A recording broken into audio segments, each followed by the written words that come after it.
We provide you the platform to turn your dreams into reality. Give wings to your aspirations with KR Mangalam University. Bihar विधानसभा चुनाव 2025 की तैयारियों में NDA ने सीटों के बंटवारे को लेकर लगभग अंतिम फैसला कर लिया है।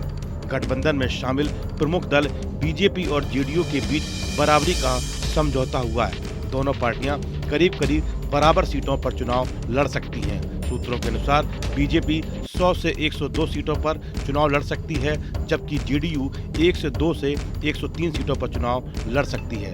दोनों दलों ने यह फैसला आपसी सहमति से किया है ताकि चुनाव में मजबूती से तालमेल बना रहे और एकजुटता दिखाई दे। छोटे दलों को भी सीट बंटवारे में शामिल किया जाएगा। हालांकि इस आंकड़े को लेकर आधिकारिक रूप से कोई पुष्टि अभी नहीं की गई है।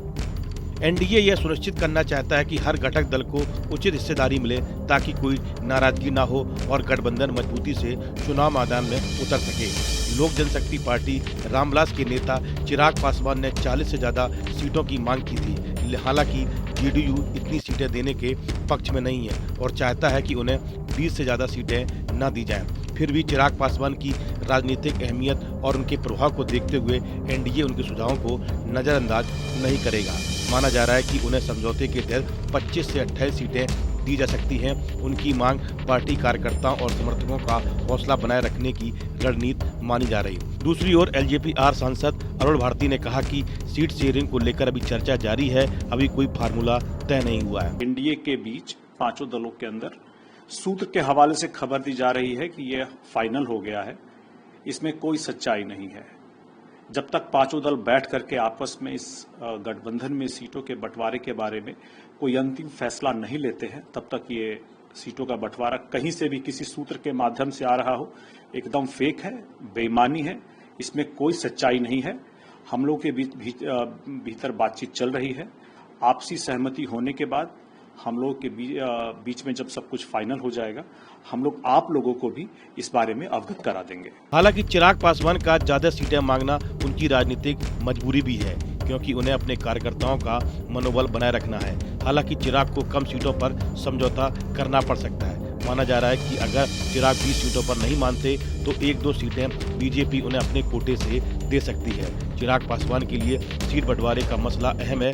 उनके समर्थकों की नजरें इस बात पर है कि उन्हें कितनी सीटें मिलती हैं और क्या वे बीजेपी जेडीयू के प्रस्ताव को मानते हैं। जैसे ही चुनाव की घोषणा होगी, सीटों की तस्वीर साफ हो जाएगी।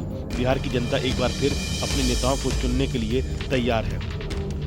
देखने वाली बात अब ये होगी कि चिराग पासवान कितनी सीटों से मान जाएंगे, क्योंकि वे शुरुआत से ही अधिक से अधिक सीटों पर चुनाव लड़ने की मांग कर रहे हैं। इसके अंतर 2020 के विधानसभा चुनाव में चिराग पासवान ने एनडीए से अलग होकर 134 सीटों पर चुनाव लड़ा था, लेकिन उनकी पार्टी केवल एक ही सीट पर जीत हासिल कर सकी थी।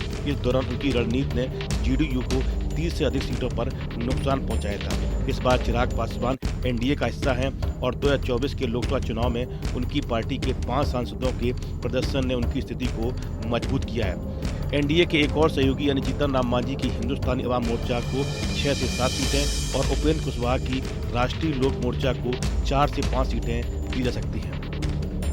एनडीए में सीटों के बंटवारे का फार्मूला तो लगभग तैयार हो गया है, लेकिन कौन सी पार्टी कौन सी सीट पर चुनाव लड़ेगी, इसका मंथन अभी आगे होगा। अभी मुख्यमंत्री नीतीश कुमार दिल्ली गए थे।